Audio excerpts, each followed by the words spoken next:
امریکہ میں گھر لیا ہوا ہے, گائے پالی ہوئی ہے, تھوڑا آبادی سے دور گھر لیا. میں نے کہا یہ گائے کیوں؟ کہتے ہیں یار جس زمین میں گائے بکری پال لو اس زمین کا ٹیکس معاف ہے. گورنمنٹ اتنا پروموٹ کرتی ہے, سمجھ میں آ رہی ہے بات, وہاں کی گورنمنٹ کیوں؟ تاکہ جانور پلیں. ان کو پتا ہے جتنا زیادہ لوگ جانور پالیں گے, مرغیاں بکریاں, گوشت بھی سستا ہوگا اور دودھ بھی سستا ہوگا. اور اتنے ارب پتی ملک ہیں یہ. ناروے میں گیا, انہوں نے کہا یہاں گائے مر جائے نا آپ کی خیر نہیں ہے. آپ نے گائے پالی بھی اور مر جائے, گورنمنٹ پوچھے گی کیوں مری ہے. میں نے کہا تو بھائی مر گئی, موت کا فرشتہ آیا لے گیا. کہنے نہیں فرشتہ آیا کیوں؟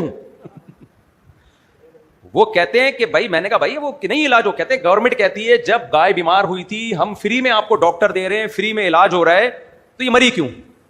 آپ کو چاہیے تھا فون کرتے, سیکنڈوں میں ڈاکٹر آتا ہے. اور آتا ہے, آپ کی نے گائے پالی ہوئی بیمار ہے, سیکنڈوں میں ڈاکٹر فری پھوکٹ کا علاج کر کے جائے گا. وہ اتنا پروموٹ کرتے ہیں وہ ملک جن کے پیٹ بھرے ہوئے ہیں, پھر بھی ان کی نظر میں ان جانوروں کی ویلیو ہے. ان کو پتا ہے دنیا میں قحط پڑا نا, سب سے زیادہ ویلیو انہی جانوروں کی ہوگی.